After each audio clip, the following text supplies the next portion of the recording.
오늘 성경 말씀은 요한복음 6장 25절에서 35절 말씀입니다. 제가 읽겠습니다. 바다 건너편에서 만나 랍비여 언제 여기 오셨나이까 하니 예수께서 대답하여 이르시되 내가 진실로 진실로 너에게 이르노니 너희가 나를 찾는 것은 표적을 본 까닭이 아니요 떡을 먹고 배부른 까닭이로다. 썩을 양식을 위하여 일하지 말고 영생하도록 있는 양식을 위하여 하라. 이 양식은 인자가 너희에게 주리니 인자는 아버지 하나님께서 인치신 자니라. 그들이 묻되 우리가 어떻게 하여야 하나님의 일을 하오리이까? 예수께서 대답하여 이르시되 하나님께서 보내신 이를 믿는 것이 하나님의 일이라 하시니 그들이 묻되 그러면 우리가 보고 당신을 믿도록 행하시는 표적이 무엇이니까? 하시는 일이 무엇이니까? 기록된 바 하늘에서 그들에게 떡을 주어 먹게 하였담과 같이 우리 조상들은 광야에서 만나를 먹었나이다. 예수께서 이르시되 내가 진실로 진실로 너에게 이르노니 모세가 너희에게 하늘로부터 떡을 준 것이 아니라 내 아버지께서 너희에게 하늘로부터 참 떡을 주시나니 하나님의 떡은 하늘에서 내려 세상에 생명을 주는 것이니라. 그들이 이르되 주여 이 떡을 항상 우리에게 주소서. 예수께서 이르시되 나는 생명의 떡이니 내게 오는 자는 결코 줄이지 아니할 터이요 나를 믿는 자는 영원히 목마르지 아니하리라. 아멘. 요즘 페이스북에 자주 올라오는 글이 있습니다. 올해는 우리가 원하는 것을 모두 이루어야 하는 해가 아니라 올해는 우리가 이미 가지고 있는 모든 것에 감사해야 하는 해다. 우리가 원하는 것 이룰 수 없지만 이미 가지고 있는 것에 감사해야 되는 해다. 정말 그렇습니다. 이런 현실에서 우리는 오늘 감사주의를 이렇게 맞이한 겁니다. 날 구원하신 주 감사 찬송했죠. 날 구원하신 주 감사. 향기로운 봄철의 감사, 외로운 가을날 감사, 사라진 눈물도 감사, 나의 영혼 평온해. 응답하신 기도 감사, 거절하신 것 감사, 헤쳐나온 풍랑 감사, 모든 것 채우시네.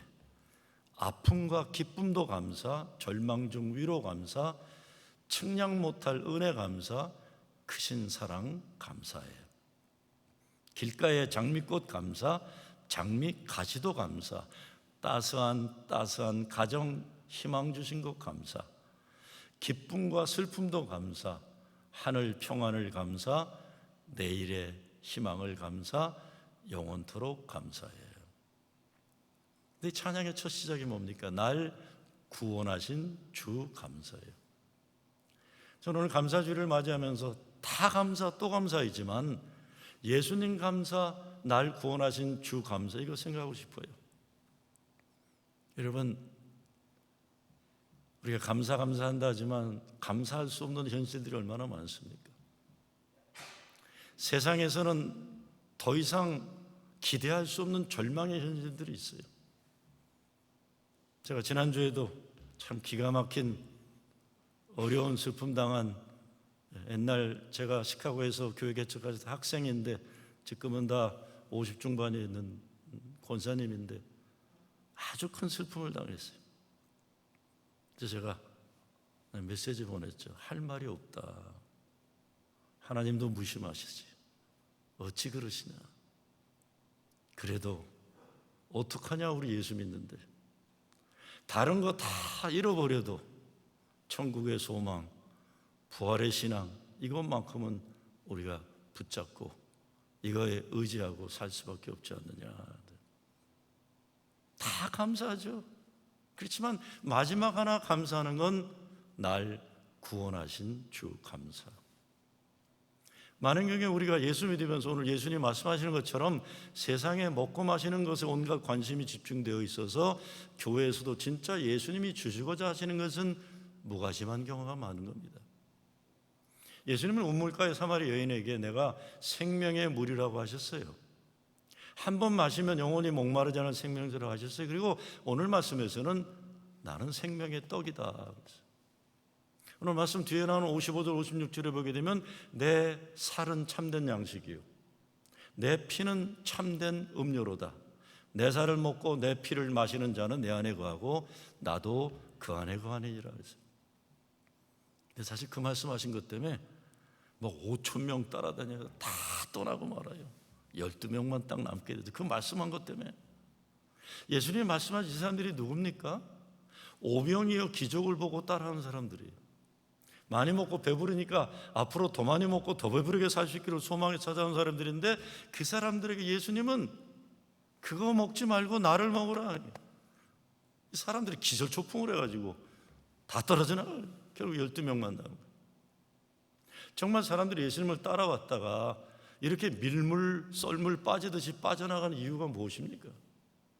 첫째, 가장 먼저 떨어져 나간 사람들은 오병이어 기적을 보고 신나서 따라온 사람들이고, 마지막에 떨어져 나간 사람들은 세례 요한의 제자들과 같은 자기들이 뭔가 이루고 싶어서 예수님을 따라왔던 사람들이에요. 자기들이 생각하는 게 있었어요. 자기들이 원하는 것이 분명한 사람들, 그리고 자기들이 이루고자 하는 어떤 어젠다가 있었던 사람들. 그래서 이 사람들이 예수에게 던지는 질문이, 내가 뭘 해야만 그걸 얻을 수 있습니까? 질문 던지는 게. 여러분, 율법을 다 지켰다는 청년, 부자 청년도 똑같은 질문 하잖아요. 자기가 뭘 할 줄 있다고, 실력 있다고 생각하는 사람들일수록 내가 뭘 해야 됩니까? 라는데 예수님이 뭐라고 합니까? 썩는 양식을 위하여 일하지 말고 영생하도록 있는 양식을 하라. 이 양식은 인자가 너희에게 주리니예요.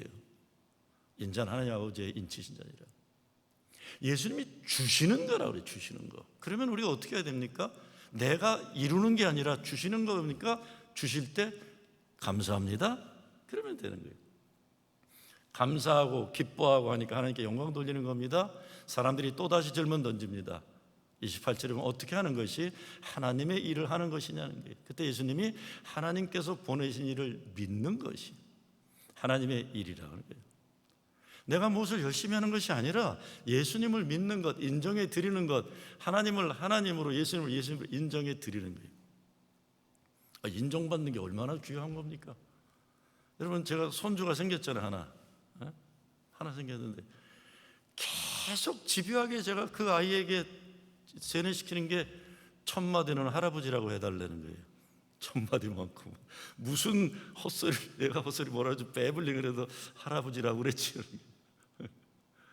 내가 네 할아버지다. 근데 예수님을 알아보면 된다고 하니까 사람들이 또 질문을 던져요.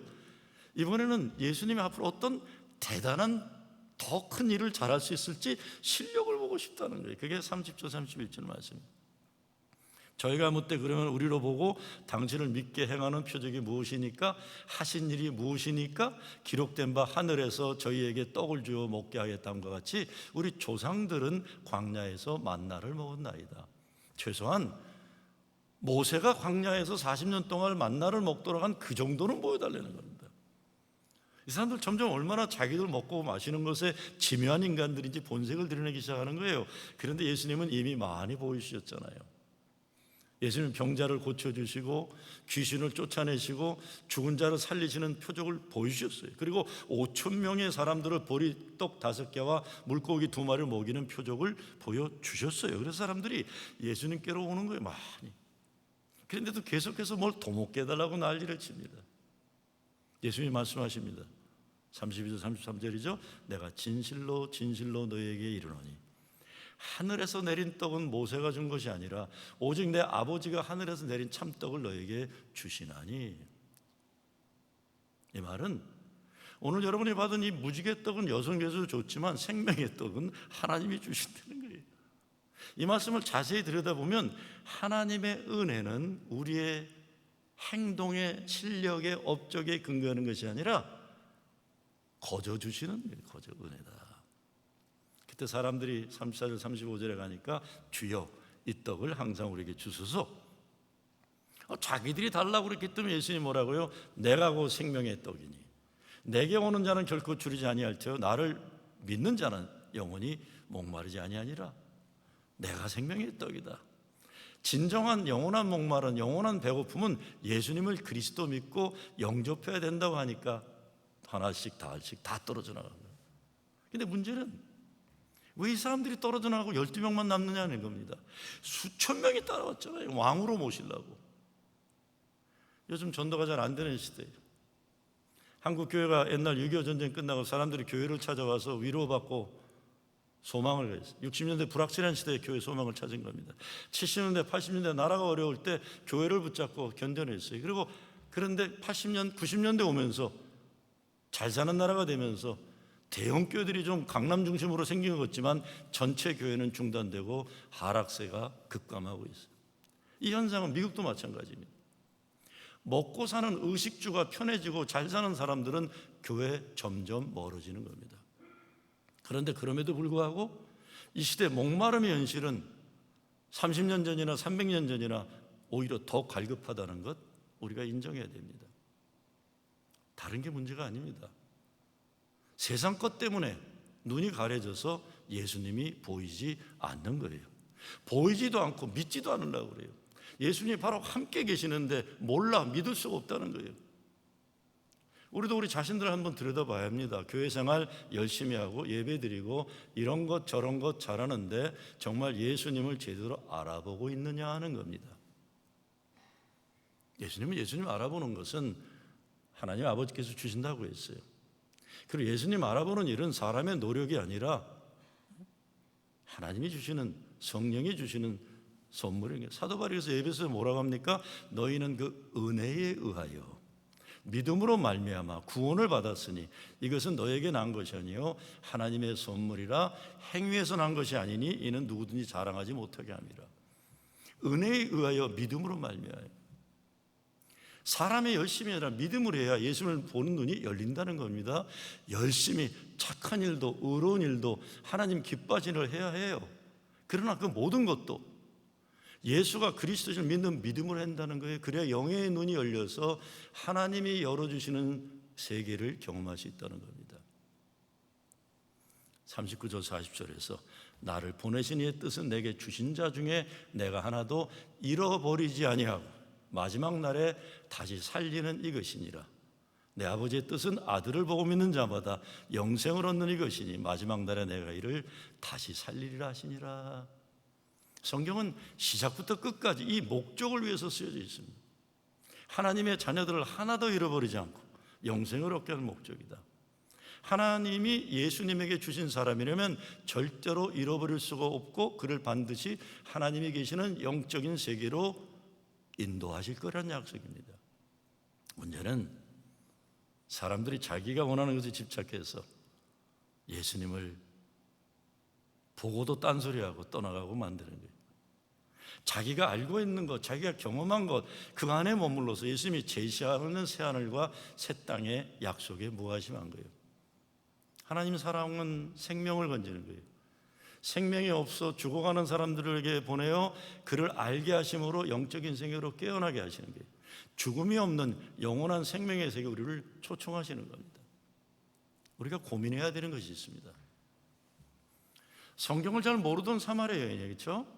기적을 오병이와 근처에도 안 왔던 기적을 체험하지도 못한 사마리아 여인은 왜 예수님 만나고 그 영원한 생명수를 마실 수 있었을까요? 근데 성경을 잘한다고 하고 자기들은 잘 실천한다고 하는 사람들, 그리고 하나님이 살려주시고 구원하신 기적을 체험한 사람들인데 예수님을 보는 눈이 없다는 건 왜 그럴까요? 그게 신기하지 않은가요? 사마리아 여인과 같은 사람들은요, 전 그렇게 생각합니다. 세상에서 사랑받지 못한 사람이에요. 근데 예수님이, 하나님이 자기 같은 여자 사랑한다고 하니까, 그리고 요한복음에 보면 자기 같은 사람도 예배 드릴 수 있다고 하니까, 여기냐 저기냐가 아니라 신령과 진정으로 예배 드리면 된다고 하니까 그 영적인 목마름을 위해 예수님 믿게 된 거예요. 그리고 또 뭡니까? 야, 나 같은 못난 사람도 하나님 사랑 구원의 복음을 받게 돼서 다른 사람들에게 증거해서 다른 사람을 사랑하고 살린 일에 쓰임받게 사명을 받았다는 것에 삶을 헌신하는 거예요. 야, 나도 쓸모있구나. 여러분, 이 여인은 오병이어 체험하지 않았어요. 그러나 사랑을 체험한 거예요. 사랑의 기적.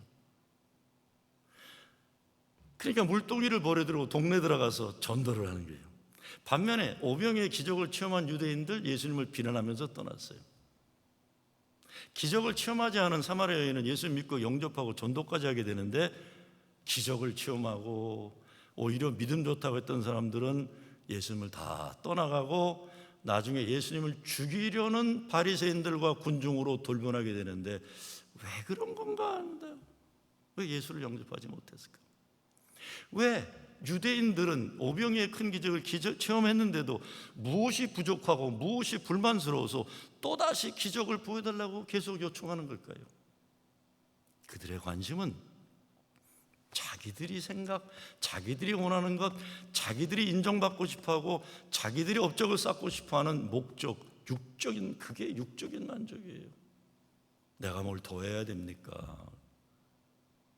이들의 가장 큰 문제점은 육체적인 배고픔과 육체적인 목마름은 느꼈지만 영혼의 배고픔과 영혼의 목마름 느끼지 못하는 거예요. 사마리아 여인은 어떠했어요? 세상의 사람들에게서 손가락질 당하고 버림받고 소외된 아픔을 이겨낼 수 있는 하나님의 사랑이 더 목말랐던 거예요. 나도 예배드리는 자녀로 쓰여진다. 영적인 목마름이 있어서 결국은 예수 복음을 증거하려 쓰임받자. 여러분, 우리가 잘 생각해야 돼요. 잘 생각해야 됩니다. 믿음에 있어 가장 중요한 과제는 예수님의 살을 먹고 피를 마시는 거죠. 예수님 말씀하세요. 그래서 예수님이 십자가에서 죽으심이 내 죄를 위한 구원을 위한 죽음임을 믿는 것입니다. 예수님 부활이 나의 영원한 삶 최후 승리임을 믿는 거예요. 우리의 죄를 대속하기 위해서 예수님께서 십자가에 죽으신 것을 믿고 그분을 나의 구주로 영접하는 것이 예수님 살을 먹는 거예요. 사마리아 여인 것도 생각해 보세요. 그 입장을. 내가 사랑받은 존재인데 내가 이렇게 사랑받게 된 거는 나같이 비천한 여자를 살리기 위해서 하나님은 독생자 예수 그리스도를 십자가에 피 흘려 죽게 하셨다. 이런 기적이, 나를 사랑한다는 기적이 어디 있겠어요, 그 사람에게. 나 같은 사람도 하나님의 일에 쓰임받게 수 있다는 그보다 큰 은혜가 어디 있겠어요. 근데 잘 보면 나는 실력이 있다, 난 믿음이 좋다, 나는 다른 사람보다 뭐 어쩌다, 이런 사람들은 더 인정받으려고 그러고 더 자기 업적을 세우려고 그러고 다 자기예요. 자기. 내가 더 인정받아야 되는데, 내가 더 칭찬받아야 되는데, 은혜가 아니에요. 나지. 내가 죄에서 죽고, 그래서 사마리아 여인 같은 사람은 예수 그리스도, 그분이 이제 내가 사는 것이라. 자신들이 원하는 것을 예수님이 주지 않은 것을 깨닫자 많은 무리들이 돌아가고 더 이상 예수님을 따르지 않았을 때 예수님이 제자들에게 물으신 겁니다. 요한복음 뒤에 보면 나오죠. 너희도 가려느냐? 너희도 가려느냐? 그때 베드로가 대답합니다. 주여, 영생의 말씀이 계심에 우리가 네게로 가오리이까? 우리가 주는 하나님의 거룩한 자신 줄 믿고 알아서 한나이다. 우린 갈 데가 없습니다. 베드로는 예수님 안에 영생이 있다는 걸 알게 된 거예요. 저분 아니면 되겠구나. 나는 곧 생명의 떡이니 나를 먹어라. 자신의 생명을 구원을 위해 내놓으시는 그 사랑, 우리를 살리기 위해 자신의 몸을 양식을 바친 그 사랑, 그 예수님의 사랑을 알게 되는 겁니다. 세상에 수많은 종교들이 있잖아요. 수많은 종교들이 우리에게 가르침도 주고 깨우침도 주고 좋은 일도 하도록 만들지만 그 어떤 종교도 자기 자신을 우리에게 주신 분은 없어요. 오직 예수 그리스도 한 분이에요. 나를 살리기 위해서 나를 먹어라. 예수님을 믿으면 영생을 얻습니다. 여러분, 나를 살리기 위해서 나를 주신 분이 누구예요? 우리 삶에서는 부모님, 특별히 어머님 아니에요. 네? 이게 다른 거예요. 세상에 수많은 사람들이 있어도 나를 위해 자기 생명을 주신 분은 어머니밖에 없는 거예요. 아버지도 뭐 옆에서 거들었겠지만 어머니예요, 실제적으로. 그렇죠. 예수 믿으면 영생을. 우리가 예수님 때문에 살았으니까 세상 죽어가는 이런 영혼들을 우리 살려야 되는 겁니다. 감사하면 감사할수록. 어느 교인이 토요일 오후면 전도지를 동네를 다니며 돌렸는데 어느 날 비가 오는 바람에 그날 쉬고 있었어요. 몸도 불편하고. 근데 10살짜리 아들이 아빠, 오늘은 왜 전도지 아파트에 나누러 안 가세요? 그러니까 야, 비도 오고 내 몸이 오늘 피곤하다 그랬더니 아빠, 비 오는 날에는 하나님이 사람 구원하지 않으세요? 야, 아빠 꼼짝도 못하겠다 이놈아. 그럼 오늘 내가 아빠 대신 나갔다 올게요. 이 아들아이가 전도지를 가지고 집집마다 다니며 그래도 어느 집에 들렸는데 문을 여는 집주인이 침통한 표정이에요. 누구시죠? 그때 그 소년이 웃음을 띠고 공손하게 아주머니, 저는 아주머니에게 이 전도지를 드리려고 왔어요. 읽어보시고 예수님이 아주머니 사랑하신다는 것 믿으시면 좋겠어요. 예수님이 아주머니 사랑하는 거 믿으시면 좋겠어요. 다음 주였는데 그 교회는 광고 시간이 되면 주님의 은혜를 나누는 간증 시간이 있는데 하나님의 은혜 간증하실 분이 있냐고 했더니 어느 나이 든 여자분이 일어나면서 얼굴에 은혜의 빛이 가득해요. 저는 남편과 아들을 잃어버린 후 너무나 어려운 인생의 좌절과 고통을 맛봤습니다. 더 이상 제 힘으로 감당하기 너무 어려서 자살을 결심했습니다. 비가 많이 오던 지난 토요일 오후 목을 맬 준비를 하고 있는데 갑자기 문을 두드리는 소리가 났습니다. 문을 열어보니 거기에는 생기발랄한 한 작은 천사가 서 있었습니다. 저에게 전도지를 한 장 주면서 예수님이 아주머니를 사랑하신다는 것 믿으면 좋겠어라고 말했습니다. 그날 저는 하나님이 저를 버리지 않으셨다는 걸 알리기 위해 천사를 보내셨다는 걸 깨달았습니다. 사람 하나 살린 거예요. 예수님 생명의 빵이에요. 그 빵을 먹으면 우리는 가장 고귀하고 거룩한 인생의 목적이 뭔지 알게 되는 거예요. 그래서 우리도 전도하고 선교하는 거죠. 은혜를 알게 되면 내가 죽었다가 예수님 십자가 은혜로 구원받게 되면 사람 살리는 일에 사랑하는 일에 헌신하게 되는 겁니다. 나도 살려야겠다. 나도 살려야겠다. 요즘에 세상에 일어난 일 때문에 가끔 페이스북에 보면 신랄하게 교회를 비판하는 사람들이 있어요. 신랄하게. 근데 제 페이스북 친구들 중에 진짜 신랄하게 교회를 비판하는 사람들을 보면 많은 사람들 가운데 거의 다 제가 80년대 청년 목회할 때 학생들이에요. 똑똑하고. 제가 우리 무슨 일이 있어서 연락을 하다 갔다 가다가 막 또 신랄하게 비판해요. 목사님도 교회 이제 그만하시고 이제 돈도 많이 벌고 잘 살고 큰 미국 대기업에 중역으로 있다 했으니까 막 잘 살아 일찍 은퇴하고 미국에서 제일 좋은 동네에서 잘 살아요. 목사님도 이제 교회 그런 거 그만하시고 여기 와서 저하고 바다낙 지나가시고 그럽시다. 교회다 이제 뭐 그래서 내가 야, 근데 넌 어떻게 왜 이렇게 신랄하게 교회를 비판하냐? 막 뭐라 그래요. 너가 80년대 어떤 모습인 거 생각해 본 적 있냐? 이러면 그래서 아니 목사님 천하에 내 못났던 걸 왜 목사님만 기억하십니까? 그래요. 이게 무슨 얘기인지 아세요? 여러분 학생들, 대학생들, 대학원생들이요 잘나면 목사 필요 없어요.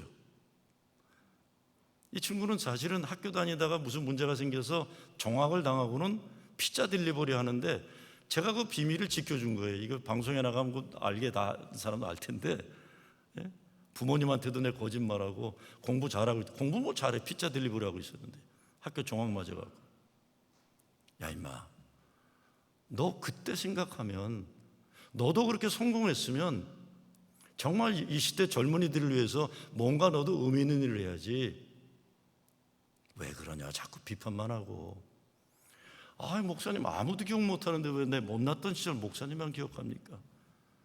너 못날 때 나만 기억하는 이유가 나 뺏기 너 품어줄 사람이 없었기 때문이지.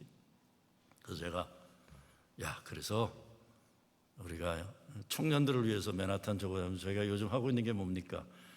젊은 목사들 이렇게 선정해서 도시 목회할 수 있도록 다른 교회 목사들이라도 해서 한 500불씩 이렇게 한 달에 지원해 주면서 청년 사역에 확장을 하는데 제가 시카고나 LA도 이제 확장하는 걸 얘기를 하고 있는데 그래서 이제 그만 쓸데없는 소리 하고 그만 교회 비판하고 너 옛날 너 꼬락선이 생각해서 너도 이제는 나이가 60인데 이놈아 자꾸 비판하는 일 그만하고 살리는 일 청년들을 살리는 일에 좀 쓰임 받아라. 알았어요. 얼마면 됩니까? 그래 한 달에 500불씩만 내라. 알았습니다. 알았습니다. 더 늘려가야죠 이제. 여러분 우리가 오늘 감사주일 예배를 드리면서 나를 구원하신 예수님 감사, 이것보다 더 큰 감사가 없어요. 예수님 때문에 나의 모든 것, 우리의 가정의 모든 것이 죽음에서 생명으로, 저주에서 축복으로, 미움에서 사랑으로, 절망에서 소망으로 회복되고 치유되고 살아나는 거예요. 그럼 우리 어떻게 해야 돼요? 감사에 합당한 삶을 살아야 되잖아요. 요한에스에게 가장 큰 영향을 끼쳤던 윌리엄 로가 이런 말을 했습니다. 이 세상에서 가장 큰 성자가 누군지 알기를 원하는가? 성자는 기도를 제일 많이 하는 사람도, 금식을 제일 많이 하는 사람도 아니다. 자선을 제일 많이 베푸는 사람도 아니고, 절제의 정숙과 공의에 있어서 가장 탁월한 사람도 아니다. 이 세상에서 가장 위대한 성자는 모든 일에 하나님께 감사하는 사람이다 그랬어요. 하나님께 감사하는 사람. 근데 오늘 우리는 우리의 구원자 예수 그리스도, 그분이 나를 사랑하시고 구원하셨다는 이 복음에 얼마나 감사하고 있습니까? 구원의 확신, 구원의 기쁨, 구원받은 자의 소명이 중심이 되어야 되는데 무엇 때문에 바쁘고 난리를 치고 그러고 있습니까? 올해 코로나 사태로 정말 온 세상이 다 어려워졌습니다. 아프고 무너지고 앞이 보이지 않는 어려운 가운데 위로가 되고 도전이 되는 기도가 있어서 이 기도문 읽고 오늘 말씀 마치고자 해요. 이 기도문은 미국 남북전쟁 때 치열한 전투에서 전사한 병사의 주머니에서 발견된 기도라고 해요. 한번 들어보세요. 큰일을 이루기 위해 힘을 주십사 하나님께 기도했더니 겸손을 배우라고 연약함을 주셨습니다. 많은 일을 하려고 건강을 구했더니 더욱 다치는 일을 하라고 병을 주셨습니다. 행복해지고 싶어 부유함을 구했더니 지혜로워지라고 가난을 주셨습니다. 세상 사람들의 칭찬을 받고자 성공을 구했더니 뽐내지 말라고 실패를 주셨습니다. 풍요로운 삶을 누릴 수 있도록 모든 것을 달라고 기도했더니 모든 것 누릴 수 있는 삶, 그 자체를 선물로 주셨습니다. 구한 것 하나도 얻지 못한 줄 알았는데 내 소원 모두 들어주셨습니다. 하나님의 뜻을 따르지 못한 삶이었지만 미처 표현 못한 기도까지 모두 들어주셨습니다. 나는 가장 많은 축복을 받은 사람입니다. 여러분, 하나님의 가장 큰 축복받은 사람들 아닙니까?